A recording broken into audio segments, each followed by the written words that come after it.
অনেক আগের কথা, একজন বাদশাহ ছিল যে সৎকর্ম এবং সৎ লোকদের ভালোবাসত এবং বুদ্ধিমানও ছিল। কিন্তু একটি বিষয় তার হৃদয়ে এতই ঘৃণা ভরে দিয়েছিল যে সে প্রতিদিন একটি নতুন মেয়েকে বিয়ে করত এবং বিয়ের পরের দিন তাকে ফাঁসিতে ঝুলিয়ে দিত। বাদশাহের উজির, কাজী সবাই তার এই আচরণে অত্যন্ত বিরক্ত হয়ে গিয়েছিল। একবার আবার বাদশাহ একটি মেয়েকে বিয়ে করল, তাকে এক রাত রাখল এবং পরের সকালে তাকে হত্যা করিয়ে দিল। তখন সমস্ত গ্রামবাসীরা সেই মেয়ের লাশ নিয়ে উজিরের বাড়িতে এসে বলতে লাগলো, হে উজির, আমরা ইনসাফ চাই। আমাদের কন্যাদের কি অপরাধ যে বাদশাহ তাদের নির্দয়ভাবে হত্যা করেন? উজিরও তাদের কথা শুনে অত্যন্ত দুঃখী হতেন, কিন্তু বেচারা উজির কি করবেন? তিনি প্রতিটি বিষয় বাদশাহকে বোঝাতেন, কিন্তু বাদশাহ উজিরের কথা শুনতেন না। গ্রামবাসীরা মাথা নিচু করে কাঁদতে লাগলো এবং তাদের অভিযোগ উজিরকে শোনাতে লাগলো। সেই উজিরের একটি সুন্দরী মেয়ে ছিল, যে গ্রামবাসীদের অবস্থা তার বাবার পাশে দাঁড়িয়ে শুনছিল। উজিরের মেয়ে অত্যন্ত সুন্দরী, বুদ্ধিমতী ও স্মার্ট ছিল। সে তার বাবা উজিরকে বলল, বাবা, আমি বাদশাহ সালামতের সাথে বিয়ে করতে চাই। উজির বলল, মা, তুমি জানো যে সেই জালিম তোমাকে বিয়ের পরের দিন হত্যা করবে, তবুও তুমি তার সাথে বিয়ে করতে চাও? মেয়ে বলল, বাবা, লোকে কি বলবে? উজির নিজের মেয়েকে লুকিয়ে রাখে আর অন্যদের মেয়েদের উপর অত্যাচার হতে দিবে। কিয়ামতের দিন আপনি লোকদের কাছে এটা বলতে পারবেন না যে যেখানে তিনি অন্যদের মেয়েদের বাঁচাতে পারেননি, সেখানে তিনি নিজের মেয়েকেও বাঁচাতে পারেননি। তাই বাবা, আপনি আমার বিয়ে তার সাথে করিয়ে দিন। আর তাছাড়া বাবা, জীবন ও মৃত্যু আল্লাহর হাতে। উজির তার মেয়েকে খুব ভালোবাসতেন, কিন্তু মেয়ে যখন অনেক জোর করল, তখন উজির রাজি হয়ে গেলেন। বন্ধুরা, ভিডিও আগে বাড়ানোর আগে জেনে নি যে বাদশাহ সালামত এমন কেন করত। অনেক আগে সেই বাদশাহের একটি স্ত্রী ছিল যাকে সে খুব ভালোবাসত। একদিন বাদশাহ তার বিছানায় তার স্ত্রীকে একজন দাসের সাথে অবৈধ সম্পর্কে লিপ্ত দেখে ফেলে। কিন্তু যে অবস্থায় সে তার স্ত্রীকে দাসের সাথে দেখেছিল, সেই অবস্থায় সে তার স্ত্রী ও দাসের একটি ছবি আঁকিয়ে নিয়ে এবং তার পক্ষে টাঙিয়ে দেয়, যাতে তার স্ত্রীর বিশ্বাসঘাতকতা সবসময় তার সামনে থাকে এবং তার মনে থাকে যে নারী কতটা বিশ্বাসঘাতক হয়। বাদশাহের হৃদয়ে নারীদের প্রতি এতটাই ঘৃণা বেড়ে গিয়েছিল যে তার কাছে সমস্ত নারী একই রকম মনে হতে লাগলো। এই কারণেই বাদশাহ যে মেয়েকে বিয়ে করত, পরের দিন তাকে ফাঁসিতে ঝুলিয়ে দিত, এই ভেবে যে না তার জীবনে কোনো নারী থাকবে, না তার সাথে কেউ বিশ্বাসঘাতকতা করবে। বাদশাহকে এ বিষয়ে তার উজির বশির অনেক বোঝানোর চেষ্টা করেছিল, কিন্তু বাদশাহ বুঝল না। এবার আমরা যাই উজিরের দিকে, যিনি অসহায় হয়ে তার মেয়েকে বাদশাহের সাথে বিয়ে করাতে সম্মত হন। উজির বাধ্য হয়ে বাদশাহের কাছে এসে বলেন, বাদশাহ সালামত, আমার মেয়ে আপনার সাথে বিয়ে করতে চায়। বাদশাহ অবাক হয়ে বলল, তোমার মেয়ে কি জানে না যে বিয়ের পরের দিন আমি তাকে ফাঁসিতে ঝুলিয়ে দিব? উজির চোখে জল নিয়ে বলল, এ মেয়ে জিদ করছে। বাদশাহ বলল, যদি তোমার মেয়ে জিদ করছে এবং তুমি তার জিদ পূরণ করতে চাও, তাহলে বিয়ের প্রস্তুতি শুরু করে দাও। পরের দিনেই উজিরের মেয়ে ও বাদশাহের বিয়ে হয়ে যায়। উজিরের মেয়ে এখন বাদশাহের মালিকা, রানী হয়ে যায়। বাদশাহ যখন বিয়ের রাতে উজিরের মেয়েকে দেখে, তখন সে অত্যন্ত সুন্দরী ছিল। বাদশাহের দৃষ্টি উজিরের মেয়ের দিকে ছিল, কিন্তু হঠাৎ সেই ঘরে টাঙানো তার স্ত্রীর ছবির উপর বাদশাহের নজর পড়ে যায়। তখন বাদশাহের মনে নারীদের বিশ্বাসঘাতকতা মনে পড়ে এবং বাদশাহ রাগে ও উত্তেজনায় বলে, আপনি আমাদের উজিরের বিশেষ মেয়ে, আপনি এই বোকামির কাজ কেন করলেন? এটা জেনেও যে আগামীকাল সকালে আমরা আপনাকে হত্যা করে দেব। মালিকা খুব বিনয় ও সম্মানের সাথে বলল, হে আমার স্বামী, এটা তো আল্লাহর সিদ্ধান্ত এবং আল্লাহর সিদ্ধান্ত আমি সব অবস্থায় মেনে নিই। বাদশাহ বলল, তুমি সকালের পরিণতি সম্পর্কে জানো? মালিকা বলল, হ্যাঁ, আমি পুরোপুরি জানি যে আমার মৃত্যু সকালে হবে, কিন্তু তার আগে একটি রাত আসবে। মালিকা বলল, প্রেমের খুশিকে দীর্ঘতা দিয়ে মাপা যায় না, তার গভীরতা দেখা হয়। বাদশাহ বলল, তোমার এই হৃদয় ভোলানো কথার আমার হৃদয়ে কোনো প্রভাব নেই। মালিকা খুব সম্মানের সাথে বলল, আমি একটি রাত্রির জন্য আপনার স্ত্রী এবং এই রাতে আমার পূর্ণ অধিকার আছে, আর সকালে আপনার কর্তৃত্ব। আপনি এত রাগ করছেন কেন? একটি রাতের জন্য শান্ত হয়ে যান। এরপর বাদশাহ একটু শান্ত ও স্থির হয়ে যায়। মালিকা বলল, আপনার মন ভুলাতে আমি আপনাকে কি শোনাবো? কোনো কবিতা শোনাবো, কোনো শের শোনাবো, কোনো গল্প শোনাবো, নাকি কোনো গান শোনাবো? বাদশাহ বলল, একটি রাত্রি স্ত্রী হও এবং এই রাতে তোমার পূর্ণ অধিকার আছে। চলো তুমি একটি গল্প শোনাও। এরপর মালিকা খুব বিনয়ে ও সম্মানের সাথে বাদশাহ সালামতকে শরবত পরিবেশন করে। মালিকা এবার গল্প শোনাতে শুরু করে। একজন ব্যবসায়ী ছিল, তার একটি স্ত্রী ছিল, একটি যুবতী মেয়ে এবং 3টি ছোট ছেলে ছিল। সে ব্যবসা করত, তার মেয়ের বিয়েও দিতে হবে। একবার তাকে ভ্রমণে যেতে হয়। ভ্রমণ দীর্ঘ ছিল আর সে তার পরিবার সহ দেখা করে যায়। যাওয়ার সময় তার মেয়ে খেজুর দি বলে, বাবা ভ্রমণ দীর্ঘ, ক্ষুধা লাগলে রাস্তায় খেয়ে নিও। সঙ্গে নিয়ে ব্যবসায়ী ভ্রমণ শুরু করে। চলতে চলতে শেষমেশ তারা ক্লান্ত হয়ে পড়ে এবং পথে একটি জলাশয় দেখতে পায়। জলাশয় অনেক নিচে ছিল আর তারা উচ্চ পথে চলছিল। সে সেখানে নেমে আসে এই ভেবে যে সেখানে বসে খেজুর খাবে এবং জল পান করবে। সেখানে বসে সে খেজুর খাচ্ছিল এবং খেজুরের আটি জলে ফেলছিল।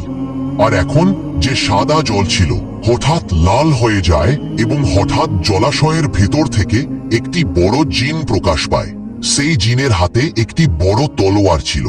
সেই বিচারা ব্যবসায়ী জিনকে দেখে উদ্বিগ্ন হয়ে যায় এবং কাঁদতে শুরু করে। জিন সেই ব্যবসায়ীকে বলল, আমি এখনই তোমাকে হত্যা করব, মৃত্যুর জন্য প্রস্তুত হয়ে যাও। ব্যবসায়ী বলে, আমার অপরাধ কি? আমি কি করেছি? জিন বলল, হে মানুষ সন্তান, তুমি খেজুর খেয়ে আটি জলাশয়ে ফেলেছি, যা আমার ছোট নির্দোষ বাচ্চার গলায় আটকে গিয়ে সে মারা গেছে। ব্যবসায়ী বলল, কিন্তু আমি তো আপনার ছেলেকে দেখতেই পাইনি। জিন রেগে বলল, আমরা জিনরা মানুষদের চোখে ধরা পড়ি না। অসহায় ব্যবসায়ী কাঁপতে বলল, এতে আমার কি দোষ? জিন বলল, তোমার উপর সতর্কতা তো বাধ্যতামূলক ছিল। এখন তোমার জীবন বাঁচানোর অজুহাত খুঁজো না।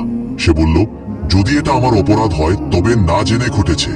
জিন বলল, না জেনে হোক বা জেনে শুনে, অপরাধ অপরাধী। আমার ছেলের প্রতিশোধ চাই, রক্তের বদলে রক্ত, এটাই ন্যায়।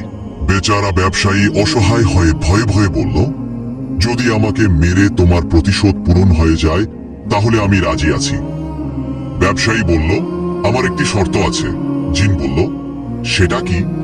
ব্যবসায়ী বলল, মৃত্যুর পর কবরের মাটির বোঝা তো বহন করতে পারি, কিন্তু লোকদের কাছ থেকে নেওয়া ঋণ, সেই বোঝা আমি বহন করতে পারি না। এই দেখো, এসব লোকদের জিনিসপত্র ও আমানত, যা আমাকে লোকদের কাছে পৌঁছাতে হবে। আর আমার একটি যুবতী মেয়ে আছে যার বিয়েও দিতে হবে। আমাকে এই ঋণ পরিশোধ করার সময় দিয়ে দাও, যাতে আমি তোমার প্রতিশোধের যোগ্য হতে পারি এবং তুমি তোমার প্রতিশোধ নিতে পারো। জিন বলল, জীবন বাঁচানোর ভালো অজুহাত। ব্যবসায়ী বলল, তাহলে ঠিক আছে, তুমি আমাকে এখনই হত্যা করে দাও, আমি কিয়ামতের দিন তোমার গিরেবান ধরে নেব। মালিকা এই গল্প বলছিল এবং সকালে ফজরের আজান শুরু হয়ে যায়। মালিকা চুপ হয়ে যায়। বাদশাহ সালামত বলে, গল্প বলা বন্ধ করলে কেন? এখন আমাকে বলো যে জিন ব্যবসায়ীকে হত্যা করলো কি? মালিকা বলল, রাত শেষ, তাই কথা শেষ। এখন আজান হয়ে গেছে এবং আমার মৃত্যু সময় হয়ে গেছে। বাদশাহ বলল, কিন্তু আমাকে এইটুকু তো বলো যে জিন সেই ব্যবসায়ীকে হত্যা করলো নাকি ছেড়ে দিল। মালিকা বলল, গল্পটি অনেক দীর্ঘ, এটি বর্ণনা করার জন্য সময়ের প্রয়োজন এবং এখন সময় শেষ হয়ে গেছে। তাই বাদশাহ বলল, আমরা সময়কে থামিয়ে দেব।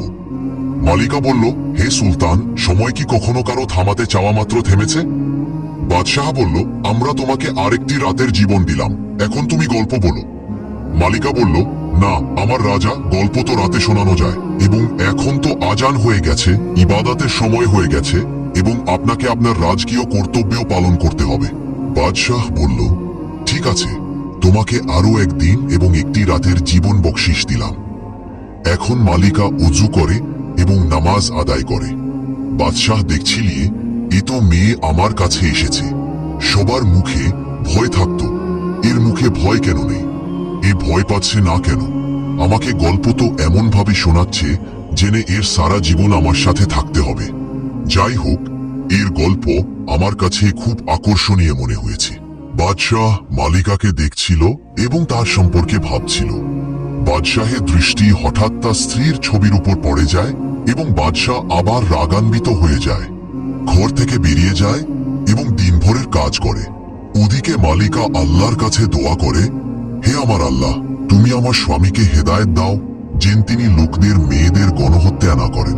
যখন সন্ধ্যা হয় তখন বাদশাহ তার কক্ষে আসে। মালিকা বাদশাহের হাত ধুয়ে দিয়ে তাকে খাবার পরিবেশন করে তার জুতা খুলে দিয়ে বাদশাহ বলল, এটা তো চাকরদের কাজ, আপনি এটা কে করছেন? মালিকা বলল, না, আমার স্বামী। এটা একজন স্ত্রীর কর্তব্য যে সে তার স্বামীর যত্ন নেবে। বাদশাহ বলল, তুমি একটি রাত্রি স্ত্রী, তারপরও তো কাজ চাকররাই করবে। মালিকা বলল, হে আমার স্বামী, আমাকে এই এক রাতেও আপনার সেবা করার সুযোগ দিন, যাতে মৃত্যুর সময়ে আমার হৃদয়ে বোঝা না থাকে যে আমি আমার স্বামীর সেবা করিনি।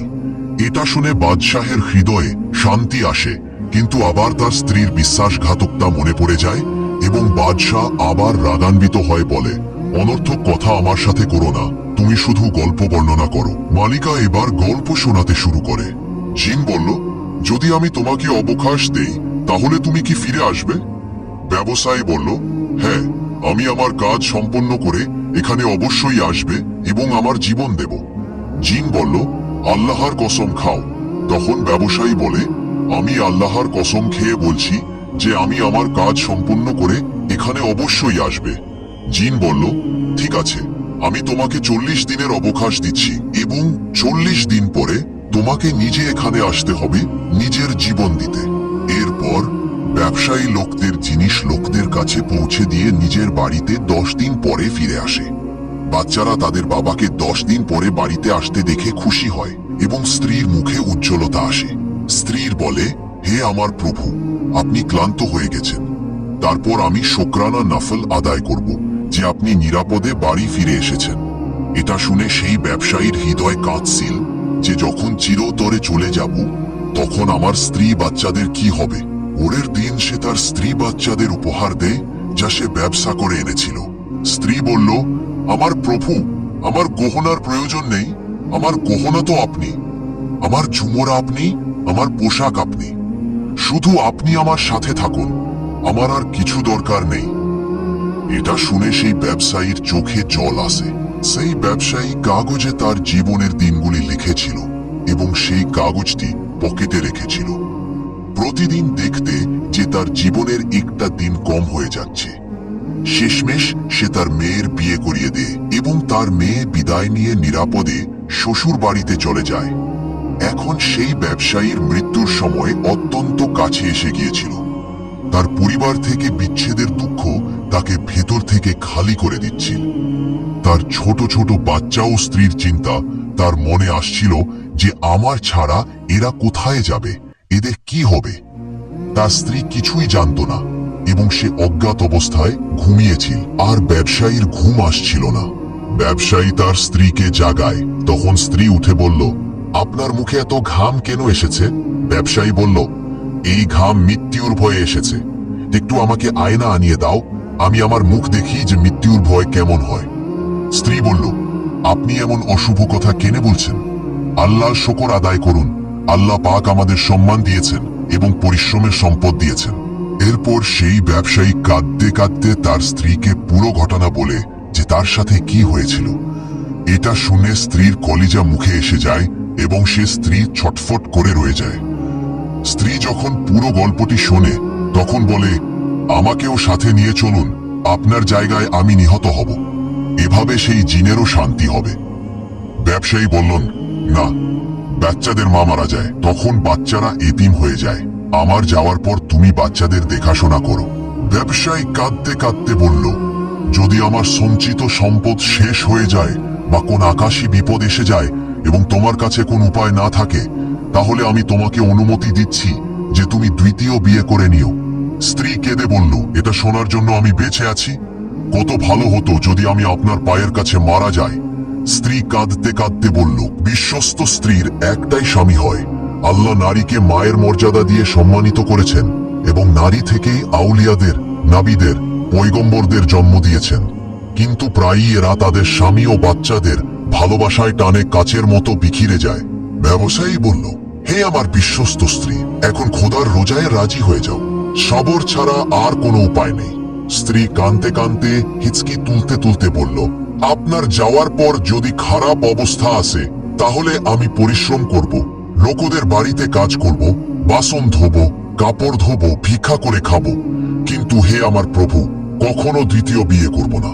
আমার খুশি আপনি, আমার উজ্জ্বলতা আপনি, আমার শ্বাস আপনার সাথে জড়িত। এই বলে সে তার স্বামীর বুকে লেগে কাঁদে। এবার তারা দুজনে শেষবারের মতো একে অপরকে দেখে খুব কাঁদেন। মালিকা এই গল্প শোনাছিল, তখন বাদশাহ বলল, ওয়াহ, কি নারী! এরকম নারীও দুনিয়াতে থাকে। এমন নেক ও পবিত্র বিশ্বস্ত স্ত্রীর দরজায় ফেরেশতারাও নামাজ পড়াকে নিজেদের গৌরব মনে করবে। মালিকা বলল, জি, ঠিক বলেছেন। এই দুনিয়াতে কিছু নারী ও পুরুষ এমন আছে যারা স্বামী স্ত্রীর পবিত্র সম্পর্ককে পাপ দিয়ে নষ্ট করে দেয়। কিছু দুশ্চরিত্র নারী আছে, যাদের কারণে এমন নেক নারীদের উপরও আঙুল উঠানো হয় এবং তাদের বদনাম করা হয়। এটা শুনে বাদশাহ চিন্তায় পড়ে যায়। মালিকা এবার গল্প চালিয়ে যায় যে সকাল হতেই ব্যবসায়ী এবার তার যাত্রা শুরু করতে যাচ্ছে। ব্যবসায়ীর স্ত্রী বাচ্চারা কাঁদছে, ছটফট করছে এবং শেষ মুহূর্তগুলিতে একে অপরকে সালাম করছে। শেষ সালাম করার পর ব্যবসায়ী যাত্রার জন্য রওনা হয়ে যায় এবং ভ্রমণ শেষ করে এখন সেই জায়গায় পৌঁছে যায় যেখানে তাকে তার জীবন দিতে হবে। ব্যবসায়ী জিনকে ডাকে, হে সম্রাট জিন, আমি হাজির হয়েছি এবং আমার 40 দিন পূরণ হয়ে গেছে। এসো এবং আমার জীবন নাও এবং তোমার প্রতিশোধ পূরণ করো। জিন বাইরে এসে বলল, হে বাহাদুর মানুষ, আমি তোমার উপর অবাক হচ্ছি যে তুমি এইভাবে আমার কাছে মৃত্যুর মুখে এসে গেছো। কিন্তু হে মানবদ্র, আমি তোমাকে মারব না, আমি তোমাকে ক্ষমা করে দিয়েছি। জিন বলল, সেদিন আমি তোমাকে বিশ্বাস করিনি, তাই সেদিন থেকে আমি তোমাকে অনুসরণ করেছি এবং তোমার সম্পর্কে জানতে চাচ্ছি যে তুমি আমাকে যা বলেছিলে তা সত্যি কিনা। কিন্তু আমি জানতে পেরেছি যে তুমি খুব নেক ও সত্যবাদী এবং তোমার মত লোক এই দুনিয়াতে খুব কম, আর আমি তোমাকে মেরে আরেকজন নেক মানুষ কম করতে চাই না। হে বাহাদুর যুবক, আমি তোমাকে ক্ষমা করে দিয়েছি। এখন যাও তোমার স্ত্রী বাচ্চাদের কাছে, তারা কাঁদেছে তোমার পথে। ব্যবসায়ী এটা শুনে খুব খুশি হলো এবং সেই জিনের কৃতজ্ঞতা প্রকাশ করল। মালিকা গল্প শেষ করতে করতে বলল, হে বাদশাহ সালামত, এবার আমরা আপনাকে নারীর বিশ্বাসঘাতকতা ও বিশ্বস্ততার একটি ছোট গল্প শোনাব। বাদশাহ বলল, অবশ্যই। বাদশাহ গল্প খুব আগ্রহের সাথে শুনছিল। মালিকা বলল, হে বাদশাহ সালামত, একজন বাদশাহ ছিল যার 4 স্ত্রী ছিল। তাদের মধ্যে একজন স্ত্রীর রং কালো ছিল, সে সরল সাদাসিধে ছিল, আর অন্য 3 স্ত্রী অত্যন্ত ফর্সা রঙের ছিল, সুন্দরী ছিল এবং চালাক ছিল। কিন্তু বাদশাহ তার সেই কালো রঙের স্ত্রীকে খুব ভালোবাসত, তার সাথে ওঠা বসা করত। এই বিষয়টি সেই 3 স্ত্রীর ভাল লাগতো না। একদিন সেই 3 স্ত্রী বাদশাহকে প্রশ্ন করল, আপনি আমাদের সাথে এত ভালোবাসেন না যতটা ভালোবাসেন আপনি সেই কালো রঙের স্ত্রীকে, এমন আপনি কেন করেন? বাদশাহ খুব বুদ্ধিমান ও বিচক্ষণ ছিলেন। তিনি বলেন, এটি উপযুক্ত সময় নয়। একদিন বাদশাহ খুব খুশি ছিলেন এবং তার 4টি স্ত্রীকে কাছে ডেকে বলেন, আজ আমি খুব খুশি এবং তোমাদের সামনে হিরে জহরত লাল ইয়াকুত রেখেছি, যতটা চাও নিয়ে নাও। একজন স্ত্রী ছাড়া বাকি 3 স্ত্রী আঁচল ভরে নেয় এবং বাদশাহকে বলে, যাকে আপনি সবচেয়ে বেশি ভালোবাসতেন সে তো সেখানে মূর্তির মতো দাঁড়িয়ে আছে। তাদের এটা বলার সাথে সাথে সেই কালো রঙের স্ত্রী আসে এবং বাদশাহের হাত ধরে নিয়ে বলে, হে বাদশাহ সালামত, আমার এসব কিছু দরকার নেই, আমার তো আপনি দরকার। যদি আপনি আমার হন তাহলে এসবও আমার। হে বাদশাহ সালামত, আমার খুশি আপনি, আমার গহনা আপনি, আমার পোশাক আপনি, আমার উজ্জ্বলতা আপনি, আমার সবকিছু আপনি। বাদশাহ তার সেই স্ত্রীর কাছ থেকে এমনটাই আশা করেছিলেন। বাদশাহ তার অন্যান্য স্ত্রীদের বলতে লাগলেন, তোমরা সেদিন আমাকে প্রশ্ন করেছিলে যে আমি এর সাথে বেশি ভালোবাসা কেন করি। তো শোনো, আজ তোমরা 3 জন এর বুদ্ধিমত্তা দেখে নিয়েছ। তোমরা 3 জন গহনা আভরণ নিয়েছ, আর এ আমাকে বেছে নিয়েছে। এ আমাকে এতে ভালোবাসে যে এর কাছে এসব দুনিয়াবি জিনিসের কোনো মূল্য নেই। এই কারণেই আমি একে বেশি ভালোবাসি। আর হ্যাঁ, ওর গায়ের রং কালো হতে পারে, কিন্তু আমার জন্য সে দুনিয়ার সবচেয়ে বুদ্ধিমান স্ত্রী। মালিকা এই গল্পটিও শেষ করে দেয়। বাদশাহ সালামত এবার ভালোবাসাপূর্ণ দৃষ্টিতে মালিকার দিকে তাকায়। মালিকা বলে, হে আমার প্রভু, সব নারী একরকম নয়, যেমন আপনি এই কাহিনীতে দেখেছেন। বাদশাহের হৃদয়েও এবার দয়া এসেছে এবং তিনি বুঝতে পেরেছেন যে সব নারী একরকম নয়। এরপর আবার বাদশাহের নজর তার বিশ্বাসঘাতক স্ত্রীর ছবির উপর পড়ে যায় এবং তৎক্ষণাৎ মালিকা ছবির সামনে এসে বলতে লাগলো, যতক্ষণ আপনি এই ছবিটা ছিঁড়ে না ফেলবেন ততক্ষণ আপনার কাছে অন্য নারীরা বিশ্বাসঘাতক মনে হবে। আপনার শুধু এর বিশ্বাসঘাতকতা মনে থাকবে, আর আমার বিশ্বস্ততা আপনার মনে থাকবে না। বাদশাহ তার বিশ্বাসঘাতক স্ত্রীর ছবি ছিঁড়ে ফেলে এবং মালিকার হাত ধরে বলে, আজ তুমি আমার চোখ খুলে দিয়েছেন এবং আমাকে আরো পাপ করা থেকে বাঁচিয়েছেন। বাদশাহ বললে, আমি অনেক নারীকে বিয়ে করেছি, কিন্তু তুমি একমাত্র যে আমাকে ভুল প্রমাণিত করে দিয়েছেন। মালিকা বললে, এখন আপনি আমাকে হত্যা করতে চাইলে করে দিন, কিন্তু আমার একটি শর্ত আছে যে আপনি আমাকে সৈনিকদের হাতে হত্যা করাবেন না, নিজের হাতে করবেন। আমার এটা সহ হবে না যে আমাকে কোন সৈনিক স্পর্শ করুক। আপনার হাতে মরলে আমার আত্মা শান্তি পাবে। বাদশাহ বলো, না আমার মালিকা, তোমাকে আমি কিছুই করব না এবং তোমাকে আমার শ্বাসের সমান রাখব। আর আজ আমি আমার এই প্রতিজ্ঞাও ভাঙছি। এখন থেকে শুধু তুমি আমার জীবনে থাকবে। আর হ্যাঁ, আপনি আমার সাথে প্রতিজ্ঞা করুন যে আপনি আমাকে এমন গল্প শোনাবেন। মালিকা বলো, যে আমার প্রভু, আমরা আপনাকে রোজ এমন গল্প শোনাবো। এবার বাদশাহের উজির বশির ও কাজী সকলেই বাদশাহের সাথে খুব খুশি ছিল, কারণ বাদশাহ এখন কাউকে হত্যা করছিল না। আর উজির তো খুব বেশি খুশি ছিলেন, তার মেয়ের জীবনও বেঁচে গিয়েছিল এবং সে বাদশাহের মালিকাও হয়ে গিয়েছিল। তাই দর্শকরা, আপনারা অবশ্যই আমাদের এই ভিডিওর কমেন্ট বক্সে জানাবেন আপনি কোন দেশ থেকে ভিডিওটি দেখছেন এবং এর আগে এই গল্প শুনছেন কিনা সেটাও জানাবেন। আর যদি আপনি এই কাহিনী পুরোটা শুনে থাকেন তাহলে কমেন্ট বক্সে কমপ্লিট শব্দটি অবশ্যই লিখবেন, যাতে আমরা জানতে পারি কতজন লোক আমাদের এই গল্পটি সম্পূর্ণভাবে দেখেছে। আর হ্যাঁ, পরবর্তী ভিডিওতে যদি আপনার নামে গল্প চান তাহলে কমেন্টে আপনার নাম লিখে যাবেন। আর যদি আপনাদের এই গল্পটি ভালো লেগে থাকে তাহলে ভিডিওতে একটা লাইক দিয়ে চ্যানেলটি সাবস্ক্রাইব করে দিবেন।